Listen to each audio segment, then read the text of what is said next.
While the hunt for the Tudor building continues, we're also looking for evidence of a monastic settlement around the church. We still want to find it. Stewart thinks he has an idea of where it could have been. See down below us where the trench is? Yeah.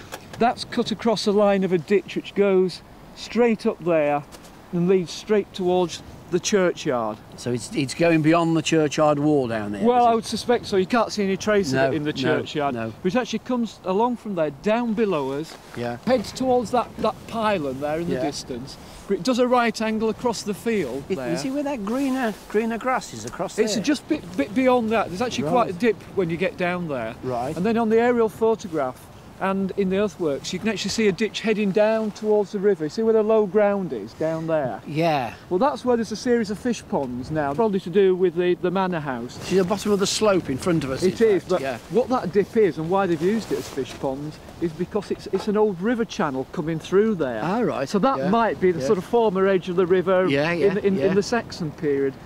So I think what this monastic enclosure is doing is it's coming along here, doing a right angle, heading down to the river. Yeah.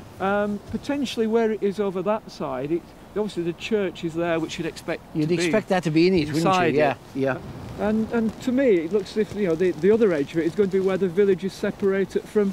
So where the big hedges and the big trees is where it's getting back towards the river again. That's right. I mean, it's almost like the field that we're in. Yeah. Apart from a small bit at that far end, is the the monastic enclosure.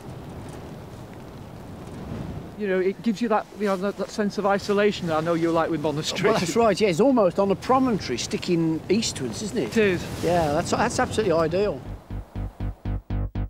This is the area described by Stewart.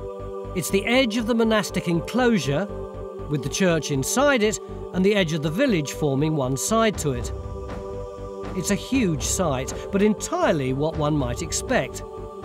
Mick's happy with it. Back on the ground, Phil has removed the legs, they were from a dog, and he's got some more good news for Mick. Phil, that is not a 1x1 test pit. No, it's a 2x2 test pit, actually. It started out as a 1x1. Exactly. So why did you extend it? Because of what we found in here. I mean, look, we've got this feature, what looks like possibly a shallow pit. And it's not merely the fact that we got a pit down there, it's what we got out of it. Is that Saxon? Yeah, it's this 450 to 850 Middle Saxon stuff. So does that mean that this feature, whatever it is Saxon? It could be. You've got to be a little bit careful because we've also had early medieval pottery from there as well. But the thing that we have not had is late pottery or any post-medieval pottery. So, in other words, I'm fairly convinced that that feature has got to be early medieval at the latest. Mick, have we any idea what that is? Well, I don't think we have at this stage, and this is one reason for extending the trench, isn't it? Exactly. But it is the sort of thing you expect on these sort of Saxon sites, where they've put timbers in the floor or posts or something like that. And look how close to the church we are. Yeah. We're right in the area you would expect activity at that time. So what are you going to do with this now? We'll just take it on down, try and find out what this feature is to enlarge the trench. We've got a lot to do today, haven't we? We have, yeah, but this is coming on. We might even have a go at this one later on as well. Got the same sort of thing in the bottom of it. The hunt for the Tudor house is going well. Kerry is cleaning up the main part of the wall.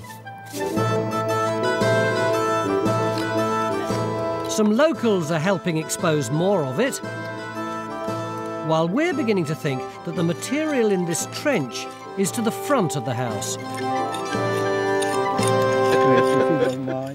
Hello, my name's John Gator. Time Team is fan-funded by Patreon. This vital support helps us to make new episodes.